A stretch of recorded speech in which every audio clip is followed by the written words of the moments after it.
In education, we are not opposed to tax reform, and I think everyone needs to understand that very, very clearly. But it needs to be a very comprehensive look at tax reform. It needs to be research-based and have sound data to support whatever ideas it is that will be forwarded and suggested for us generating revenue. The first point that I would like to make is that property taxes provide a more stable funding source for education. Georgia's sales tax base has been unstable over the last 10 years and tends to trend with fluctuations in the economy. An unstable tax base creates year-to-year uncertainty in revenue predictions for school budgets, making it extremely difficult for boards of education and school administrators to plan for the school's needs. The replacement of property taxes with a state sales tax could create this kind of uncertainty in education funding. School districts throughout Georgia began receiving austerity reductions in state revenue beginning with fiscal year 2003. The reductions have continued for 6 consecutive fiscal years. For the state, these reductions have totaled approximately $1.4 billion.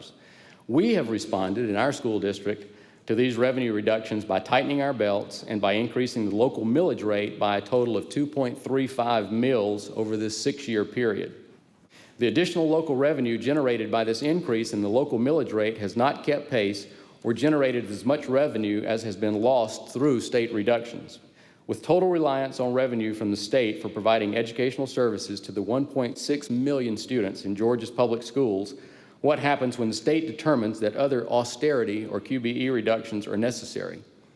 Also, without a specific formula for earning state revenue to fund public education, we cannot predict how individual school systems might be affected by this. Second point, by replacing property taxes with a state sales tax, financial control over education will be shifted from the local school systems to the state. Obviously, local boards of education will have the authority to determine in some manner how the revenue from the state would be spent in their local school districts. But I believe that local boards of education should have the ability to make the decisions about revenue for education based on their own particular needs. This type of local decision-making is critical to education accountability. Local boards of education are in the best position to determine and create or improve programs to address the needs of their local communities. Many programs funded solely or primarily with local funds such as art, music, elementary foreign language, school nurses, academic coaches, technology, and transportation services could be placed at significant risk. In Henry County, we provide the opportunity for all of our students to be transported to and from school by school bus. However, we only receive approximately $2 million of the $15 million that we spend on transportation services in Henry County. Only $2 million of that comes from the state. So if we're reliant simply on the state funding for education, the question will be, are we going to still have sufficient revenue to transport all of our students to school in a safe manner by school bus in our school district and the other school districts in the state? The third part of this is, in 2001, the Henry County Board of Education, working with its legislative delegation, developed a tax exemption plan for homeowners in Henry County aged 62 and older. For those homeowners in Henry County, they likely would see a significant tax increase with the proposed plan to replace property taxes with an expanded sales tax. Is this the segment of our population to which we wish to shift and increase tax obligation for the funding of education? In many school districts, Henry County included, local boards of education still have bonded indebtedness, which is financed or paid through the levy of additional property taxes over and above the levy for the maintenance and operation of the school systems.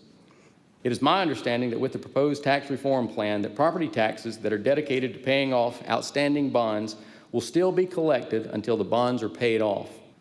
Will the full implementation of the proposed tax reform plan be delayed while these property taxes are still being collected? If a full implementation of the proposed tax reform plan is introduced in these school systems that still have property taxes to pay off bonds, it will amount to a tax increase for the citizens in these counties. In some counties, the current bond indebtedness may not be retired for 18 to 20 years or more.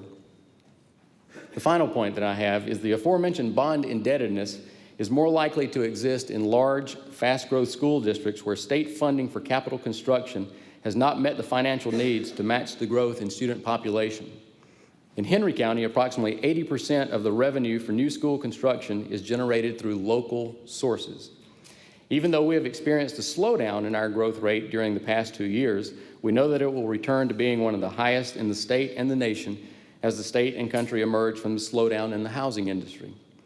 What options may be available to local school districts for funding capital outlay needs if we are unable to secure bonds through a property tax? I'm aware that under this proposed plan, the revenue generated from special purpose local option sales taxes would increase, but school districts still have the need to bond these funds so that schools can be built and occupied much more quickly. Without that ability, it would probably take us at least twice as long to build and occupy the schools that we're building to meet the needs of our students. I realize that I've ended each of those 5 points that we've discussed here with a question. Not having clear answers to these and several other questions is part of the reason that we're not in a position to support a tax reform plan to completely substitute an expanded state sales tax in lieu of local property taxes for the funding of public education in Georgia. Georgia's public schools are vital to the continued growth, economic development, and prosperity of the state. Because education funding is a critical component to the success of Georgia's schools, this component should not be reliant on an unpredictable and uncertain funding source. Just as I began my comments, I wish to close by stating again that we are very much in favor of the study of a tax reform plan that is comprehensive in nature, based on sound data and research, and carefully studied to provide clear understanding of the economic and governance impact that new or revised taxes would have on providing educational services to the students in Georgia.